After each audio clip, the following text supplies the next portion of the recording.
repeat of the answer to an urgent question asked in the House of Commons today, the killing of church worshippers in Ondo State, Nigeria yesterday.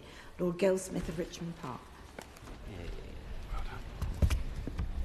My Lords, with leave of the House, I shall now repeat the answer to an urgent question in the other place from my honourable friend, the Minister for Africa, Latin America and the Caribbean. I was horrified to hear of the attack on a church in Ondo State, southwest Nigeria, yesterday. I publicly expressed my condemnation for this heinous act and stressed the importance of those responsible being brought to justice in accordance with the law. Our High Commissioner in Nigeria has also reached out to the Governor of Ondo State to express our condolences and to offer our support to him and his team. I know this House will join me in sending our condolences to the families and communities of those killed. Rising conflict and insecurity across Nigeria is having a devastating impact on affected communities. I've raised this issue with the Nigerian authorities on several occasions, including in conversations with Nigeria's Vice President and Foreign Minister during my February visit. During that visit, I also met with regional governors, religious leaders and non-governmental organizations to discuss intercommunal violence and religion and freedom of religion or belief. It was clear from that meeting that religious identity can be a factor in incidents of violence and that Christian communities have been victims, but the root causes are complex and frequently relate to competition over resources, historical grievances and criminality. The UK government is committed to working with Nigeria to respond to insecurity. At the first dialogue in support of our security and defence partnership with Nigeria in February, we committed to work together to respond to conflict in Nigeria. We're supporting local and national peace-building efforts in Nigeria, including through our work with the Nigeria Governors Forum and National Peace Committee. We're also providing mentoring and capacity-building support to Nigerian police force units to improve their anti-kidnap capacity and supporting efforts to address the drivers and enablers of serious and organised crime in Nigeria. At our inaugural Security and Defence Dialogue, the UK and Nigerian governments also reiterated our shared understanding and commitment to protecting human rights for all, including victims of conflict. The UK is committed to defending freedom of religion or belief for all and promoting respect between different religious and non-religious communities. I discussed freedom of religion or belief with the Nigerian Foreign Minister last month. We look forward to hosting an international conference on freedom of religion or belief in July. We'll continue to encourage the Nigerian government to take urgent action to implement long-term solutions that address the root causes of violence. I thank the Noble Lord the Minister for repeating that statement, and of course it made reference to, these are horrific killings, and the statement made reference to the Security and Defence Partnership Dialogue, which has resulted in agreements on police advisors being deployed from the UK to Nigeria, as well as wider support for community policing. Could I ask the Noble Lord what assessment has been made of that assistance and whether there are plans to extend it even further? And of course the dialogue also mentioned human rights for all and of course freedom of religion of belief or no belief. And of course I would raise the case of Mubarak Bala, who was president of the Humanists in Nigeria, sentenced to 24 years for blasphemy. I know the government has taken the case up, but could I ask what further progress has been made with the Nigerian authorities to ensure that Mubarak is released? Grateful to the Noble Lord for his comments and also for raising the case of Mubarak Bala.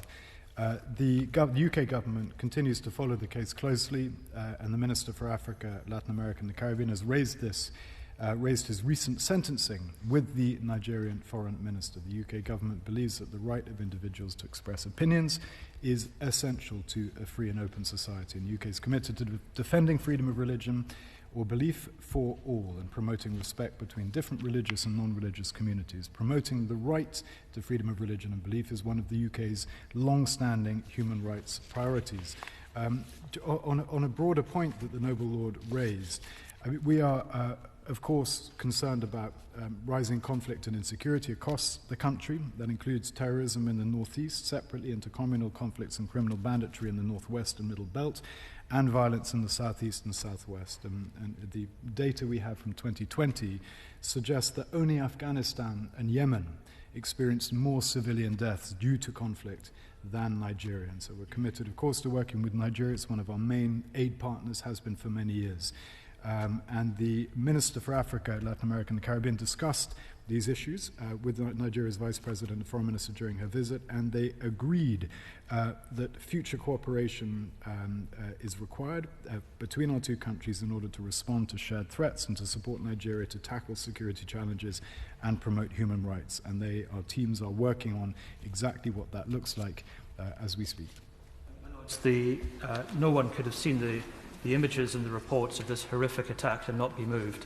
And I also share the ministers in giving condolences to those affected, and this will be a scar for many years to come in that community. I also recognise the minister, and I agree with the minister comments, recognising the nuance and the complexity of the sources of some of this horrific violence. My question to the minister relates to the UK plans. The Foreign Affairs Committee in the Commons wrote to Vicky Ford in January, saying, and I quote paragraph 4, "We understand that contracts with ODA-funded projects that work specifically with women and girls impacted by violence have been cancelled with very little notice.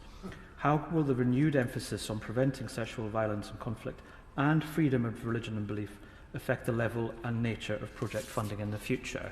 The minister's reply said that funding for freedom of religion or belief and preventing sexual violence and conflict, the FCDO is working through these as part of business planning processes.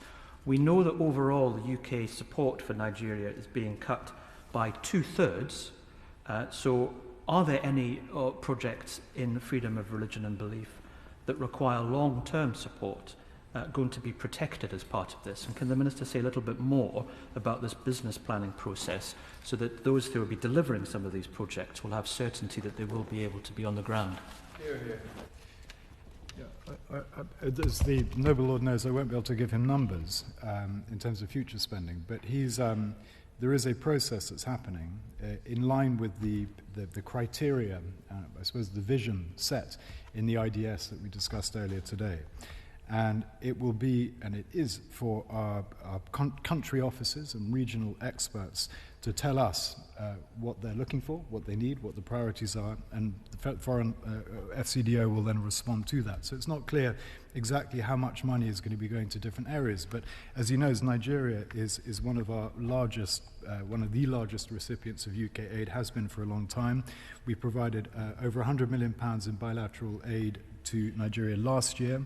We provided over nearly £210 million in 2020-21, and we've supported a very wide range of issues, and I can say that I spent a considerable amount of time only 2 days ago in Stockholm discussing with my counterpart from Nigeria how we can do more to support the ambition that Nigeria has to tackle what they certainly regard to be the root cause of some of the conflict, which is a battle over resources, shortage of resources, and very, very serious environmental degradation, which can only mean more human misery to come. My Lord, notwithstanding what the noble Lord the Minister has just said about the shortage of resources, with which I agree about his comment about that, but a lack of resources doesn't walk into people's homes and behead them. It doesn't abduct young women like Leah Sharibu and rape them and impregnate them. It doesn't walk into a church and kill over 50 people yesterday. My Lords, ideology, impunity and insecurity are words that stand together in Nigeria. And for far too long, there has been indifference to the widespread killings of minorities, especially in the north of the country, but now in the south as well. My Lords, in 2020, the all-party group on freedom of religion or belief produced a report which asked the question, is this unfolding genocide? And at the time, the then Africa Minister dismissed it and said that this was a wrong appreciation of what was underway. My Lords, will the Minister at least undertake to go back and read that report and to look at some of the issues around ideology, Boko Haram, ISIS West Africa, and a multitude of other organisations that are coming out of the Sahel? I'm certainly not going to disagree with the noble Lord. These organisations are a cancer in the region, and they are born of an utterly perverse ideology, and we are doing everything we can, along with allies, to encourage religious leaders to speak out. And in fact, religious leaders from different faiths have spoken out in strong terms as a consequence of the barbarity that we're talking about today, including, for example, the Nigerian Supreme Council for Islamic Affairs under the leadership of the, I hope I get the name right, President General and Sultan of Sokoto, Al-Haji Mohammed Saad Abu Bakhtar III, who condemned in very strong language Sunday's violence. And that is true of religious leaders from many faiths in Nigeria. So I very strongly agree with the comments of the Noble Lord. And I know the APPG sent a delegation very recently, I forget which month, to Nigeria, and the report that and the feedback that has been provided to the FCDO has been invaluable. I can't answer the question on genocide, partly because it's not UK government policy to unilaterally determine whether genocide has occurred. It's in line with the Genocide Convention. But there's no question in my mind or any of my colleagues' minds about the extent of the barbarity that took place on Sunday, or indeed has taken place on many, many occasions in that country, often as a consequence of that toxic cancer that the Noble Lord described in his question. My Lords, does the government recognise that religious leaders don't always get recognised by some of these ideologically driven so-called religious groupings and organisations?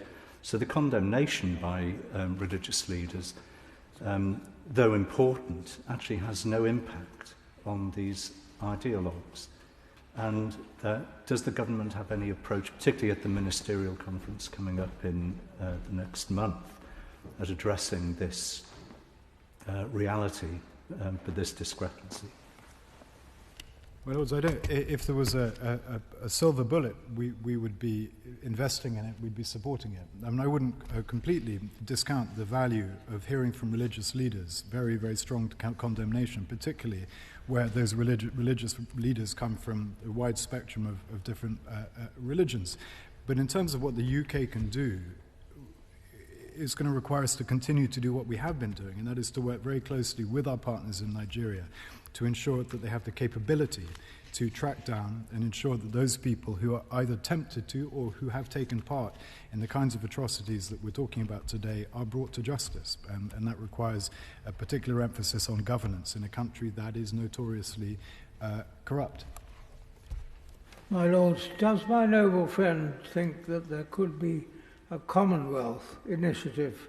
Nigeria is a member, as is Cameroon next door, and they have a lot of very similar problems, and maybe cooperation within the Commonwealth might prove a way forward. The Noble Lord makes a very good point, and of course we have a meeting of the Commonwealth Heads of State coming up in Rwanda, in Kigali, very soon, and I believe the Prime Minister is going to be attending. I will not, sadly, but other ministers will, and security will be a major theme alongside many of the other issues that we talked about at the Commonwealth. My Lords, I beg to move the House to now adjourn. That the House do now adjourn.